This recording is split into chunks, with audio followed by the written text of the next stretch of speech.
दोस्तों, क्या आपको पता है साल 1993 में दुनिया के सबसे अमीर लोगों की लिस्ट में वॉरेन बफेट का नाम टॉप 10 लोगों में था।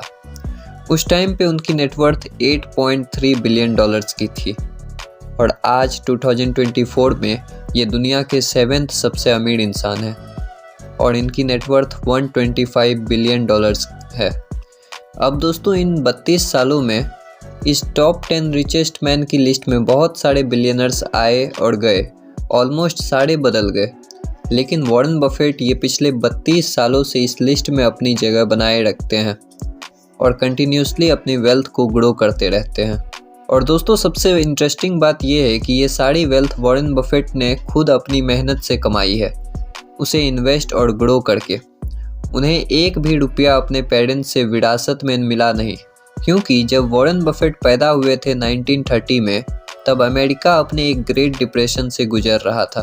पूरी कंट्री में बहुत ज़्यादा फाइनेंशियल क्राइसिस चल रहा था और वॉरेन बफेट के फर्स्ट बर्थडे से पहले ही उनके पेरेंट्स ने जिस बैंक में अपनी सेविंग्स जमा की थी वो बैंक ही बंद हो गया और उनकी फैमिली पूरी तरह कंगाल हो चुकी थी। जिसके बाद उनकी फैमिली ने बहुत गरीबी के दिन देखे, जहां उनके पास खाने पीने तक के पैसे नहीं होते थे, जिसकी वजह से उनके पिताजी को जैसा भी जॉब मिलता था वो थोड़े से पैसों के लिए उसे कर लेते थे। लेकिन फिर भी उनकी मम्मी को काफ़ी बार खाली पेट सोना पड़ता था। तो ये सब देख के वॉरेन बफेट बड़े हुए, जिसके वजह से उन्होंने अपने बचपन में ही पैसा कमाना शुरू कर दिया था। लेकिन दोस्तों, इससे भी इंटरेस्टिंग बात यह है कि इतने ख़राब फाइनेंशियल कंडीशन होने के बाद भी वॉरेन बफेट ने बचपन में ही अपने दोस्तों से कहा कि या तो मैं 30 साल से पहले एक मिलियनर बनूंगा या मैं इस शहर के सबसे ऊंची बिल्डिंग से कूद जाऊंगा। अब दोस्तों, वॉरेन बफेट को सुसाइड करने का शौक नहीं है, तो ये उन्होंने इसलिए कहा क्योंकि उन्हें काफ़ी कम एज में स्टॉक मार्केट और पैसों से रिलेटेड कुछ चीज़ें समझ आ गई थी जो दुनिया के 99% लोग अपनी ज़िंदगी भर नहीं समझ पाते हैं, और इसलिए लोग पैसों के लिए काम करते रह जाते हैं। लेकिन वॉरेन बफेट कॉन्फिडेंट थे कि वो अमीर बनेंगे ही। तो इन्हीं चीज़ों को आज हम डिस्कस करने वाले हैं, जो है वॉरेन बफेट के लाइफ के 4 इंपॉर्टेंट लेसन्स। तो दोस्तों, वॉरेन बफेट की जर्नी तब शुरू होती है जब वो बचपन में ही अपने ग्रैंडफादर के ग्रोसरी शॉप से च्युइंगम के पैकेट्स खरीद के घर घर जाके उसे सेल करते थे, जिसे सिंपल लैंग्वेज में हम डोर टू डोर सेल्समैन कहते हैं, जिसे एक बहुत ही मामूली सा जॉब माना जाता है। और पूरे दिन भर में वॉरेन बफेट को $0.02 यानी 2 सेंट्स का प्रॉफिट होता था। तो उस टाइम पे भी ये एक बहुत ही छोटी सी कीमत थी। फिर उसके बाद उन्होंने घर घर जाके कोको कोला की बोतल सेल करना शुरू किया, जिस पे उन्हें 5 सेंट्स का प्रॉफिट होता था। फिर उन्होंने न्यूज़पेपर डिलीवरी का भी जॉब किया और ऐसे ही कई सारे छोटे मोटे जॉब्स किए। तो शुरुआत में उन्होंने अपनी इनकम को बढ़ाने के लिए काफ़ी ज़्यादा मेहनत की, लेकिन धीरे धीरे करके उनकी इनकम ग्रो होती गई और साथ ही साथ वो अपनी सेविंग्स को भी ग्रो करते गए, जिसके बाद फाइनली 21 साल की उम्र तक वॉरेन बफेट की वेल्थ $2000 की हो गई थी। अब दोस्तों, ये बहुत ज़्यादा तो नहीं थे, क्योंकि उनके पास सिर्फ 9 साल बचे थे एक मिलियनर बनने के लिए।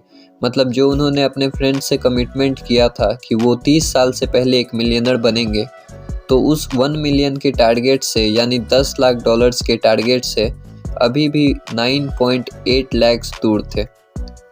लेकिन यहाँ से वॉरेन बफेट ने अपने पैसों की स्ट्रैटेजी को थोड़ी सी बदल दी। पहले वो मेहनत करके खुद अपना टाइम सेल करके पैसे कमाते थे, लेकिन अब वो अपने पैसों को इन्वेस्ट करने लगे, जिससे उनका पैसा उनके लिए और पैसा कमा रहा था। तो जब वो सो रहे थे तब भी उनका पैसा काम कर रहा था, जिसकी वजह से सिर्फ अगले 9 सालों में ही उन्होंने $9.8 लाख कमा लिए और अपने 1 मिलियन का टारगेट पूरा कर लिया। और साथ ही साथ उन्होंने अपना फाइनेंशियल फ्रीडम भी जल्दी अचीव कर लिया। मतलब उनको 11 साल की उम्र से 21 साल की उम्र तक टोटल 10 साल लगे शुरुआत के $20,000 जमा करने में, लेकिन उसके बाद के $9.8 लाख जमा करने में उन्हें सिर्फ 9 साल लगे, क्योंकि अब वो खुद तो कमा ही रहे थे अपने जॉब से, लेकिन साथ ही साथ उनके इन्वेस्टमेंट्स भी ग्रो हो रहे थे काफ़ी अच्छे रेट से। और यहीं पे मैं वॉरेन बफेट की एक लाइन कोट करता हूँ जो बहुत ही कम लोगों को अपनी लाइफ टाइम में समझ आती है, लेकिन वॉरेन बफेट को बहुत जल्दी समझ आ गई थी। वो ये कि if you don't find a way to make money while you sleep, you will have to work until you die. तो इसीलिए दोस्तों आप सभी लोगों के लिए यहाँ पे लेसन नंबर 1 ये है कि जितना जल्दी हो सके आप यहाँ पे पैसिव इनकम कमाने की कोशिश करो, ताकि जल्द से जल्द आपके लिए पैसा काम करेगा और आप फाइनेंशियली फ्री हो जाओगे। क्योंकि एक बार जब आप फाइनेंशियली फ्री हो जाते हो तो फिर ज़रूरी नहीं है कि आपको रिटायर्ड होना ही है। आप कुछ और काम भी कर सकते हो अपनी मर्जी का, अपने पसंद का, जिसे आप एकदम दिल से करोगे और फिर आप उससे और ज़्यादा अमीर बनते रहोगे। तो ये था वॉरेन बफेट की लाइफ का lesson number 1, find a way to make money while you sleep. अब दोस्तों वॉरेन बफेट के ऊपर 1000 से भी ज़्यादा बुक्स लिखी जा चुकी हैं, जिसमें उनके बहुत सारे सीक्रेट्स बताए गए हैं कि उन्होंने इतनी ज़्यादा वेल्थ कैसे क्रिएट करी।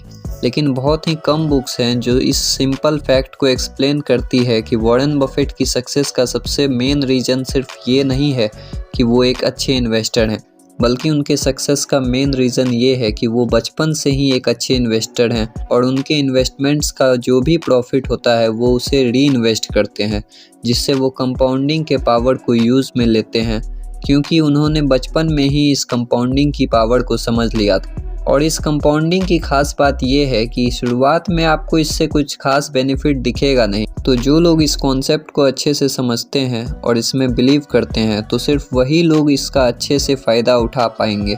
अब दोस्तों वैसे तो इस कंपाउंडिंग के पावर के ऊपर मैं वीडियोस बनाने वाला हूँ, लेकिन आप लोगों को मैं शॉर्ट में इसका एक एक्सप्लेनेशन देता हूँ।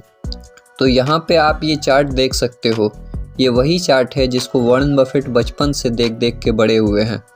क्योंकि वो 1930 में पैदा हुए हैं तो उस टाइम पे कैलकुलेटर्स या कंप्यूटर्स नहीं होते थे। तो अगर आप इस चार्ट के पहले वाले कॉलम में देखोगे तो ये 5% के इंटरेस्ट रेट का कॉलम है। मतलब 5% के हिसाब से आप कितने साल में अपने पैसे को डबल या ट्रिपल कर पाओगे। तो सबसे पहली चीज़ आप यहाँ पे नोटिस कर सकते हो, 20-30 साल के बाद भी इस 5% के रेट से आपका पैसा कुछ खास ग्रो होगा नहीं। 33 ईयर्स के बाद आपका कैपिटल सिर्फ 5 गुना ग्रो होगा। अब आप इस पहले वाले रो को देखो, अगर आप बहुत ज़्यादा रिटर्न्स भी कमा लोगे जैसे 30-40% या उससे ज़्यादा भी, तो शॉर्ट टर्म में यानी 2-3 साल में आप कुछ खास वेल्थ क्रिएट कर पाओगे। क्योंकि अगर आपने किसी स्टॉक में 1 लाख रुपया इन्वेस्ट किया और वो 2 सालों में डबल हो गया तो आपने 1 लाख को ग्रो कर दिया 2 लाख में।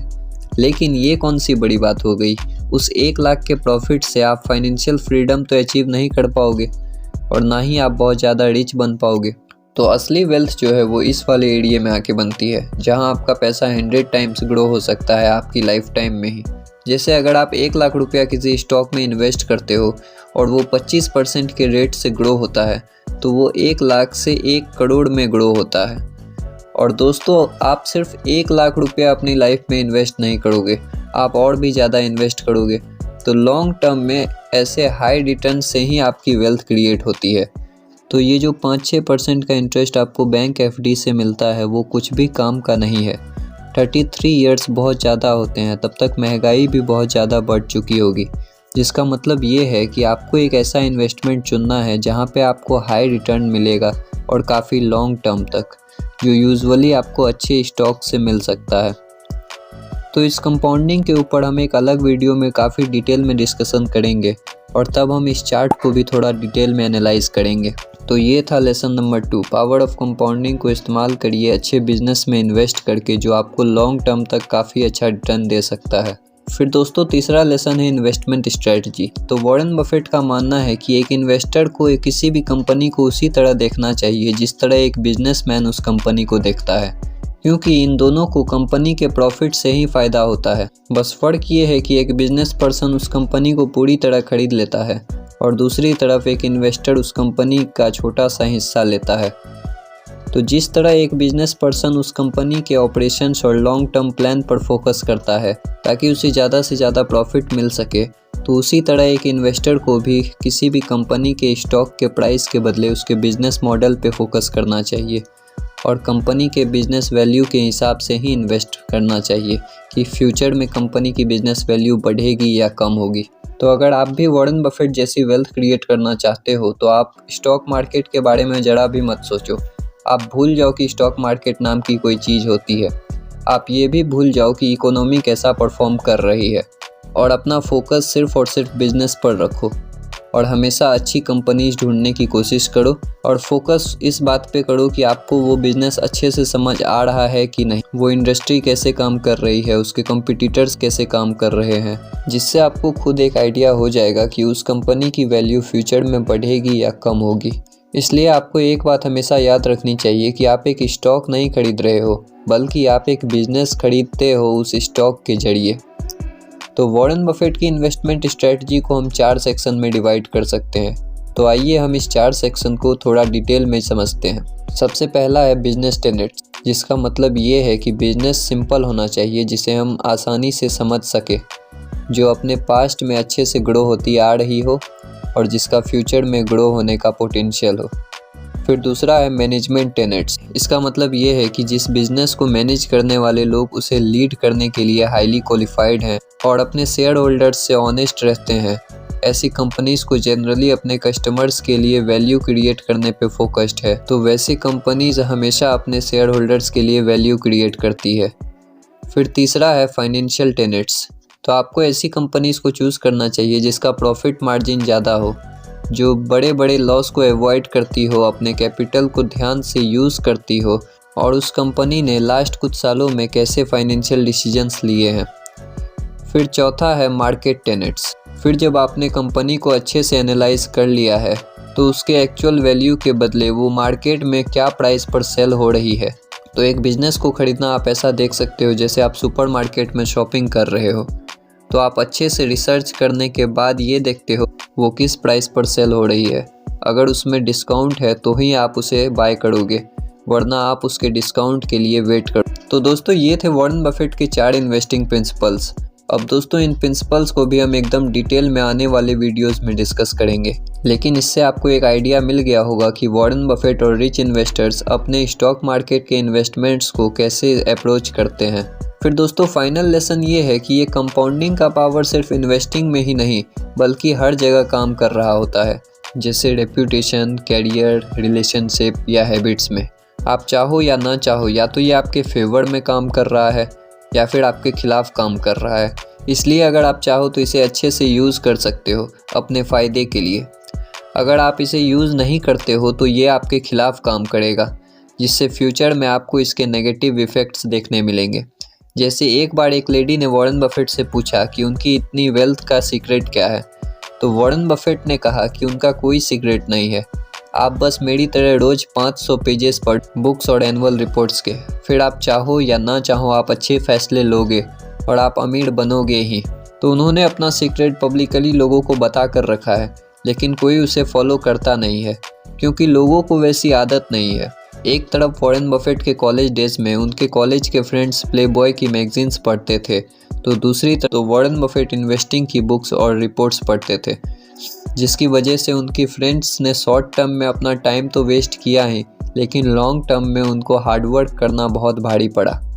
लेकिन वॉरेन बफेट ने अपनी हैबिट मेंटेन रखी, जिसकी वजह से उनको रोज़ 500 पेजेस पढ़ना बहुत ही ईजी लगता है और उसमें उनको एक्चुअली मज़ा आता है। तो इसीलिए वॉरेन बफेट का एक बहुत ही बढ़िया कोट मैं यहाँ पे कहता हूँ, spend each day trying to be a wiser than you woke up and if you live long enough you will get what you deserve. इसका मतलब ये है कि आपको एक एक्स्ट्रा ऑर्डिनरी लाइफ जीने के लिए, यानी बहुत ज़्यादा पैसा और रेपुटेशन कमाने के लिए बहुत ज़्यादा एक्स्ट्रा ऑर्डिनरी काम करने की ज़रूरत नहीं है।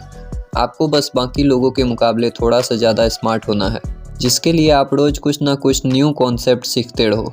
और अगर आप ऐसा करते हो तो लॉन्ग टर्म में आपकी नॉलेज बहुत ज़्यादा इम्प्रूव हो जाएगी और लोग सोचते रह जाएंगे कि आपने इतनी सक्सेस अचीव करी कैसे। तो दोस्तों ये थे वॉरेन बफेट के लाइफ के 4 इंपॉर्टेंट लेसन्स। इनकी डिटेल बायोग्राफी को हम लोग किसी और दिन काफ़ी डिटेल में डिस्कस करेंगे, जिससे आपको बहुत सारी इंटरेस्टिंग चीज़ें सीखने को मिलेगी। लेकिन एक बात हम सभी को यहाँ पर समझ जाना चाहिए कि उनकी लाइफ में कोई भी सीक्रेट्स नहीं थे और वो बहुत ज़्यादा लकी भी नहीं थे और ना ही उनके साथ कोई चमत्कार हुआ था। तो इसीलिए अगर आप अपनी लाइफ में फाइनेंशियल फ्रीडम अचीव करना चाहते हो और एक कंफर्टेबल लाइफ जीना चाहते हो तो आपको भी अपनी नॉलेज को कंटिन्यूसली इंक्रीज़ करते रहना होगा, जिसके लिए आप इस चैनल को सब्सक्राइब कर लेना, क्योंकि आपके लिए ऐसी वैल्यूएबल और नॉलेजेबल वीडियोस मैं लाता रहूँगा। और बेल आइकन को प्रेस कर देना ताकि आपसे ऐसी कोई भी इंपॉर्टेंट वीडियोस मिस ना हो जाए।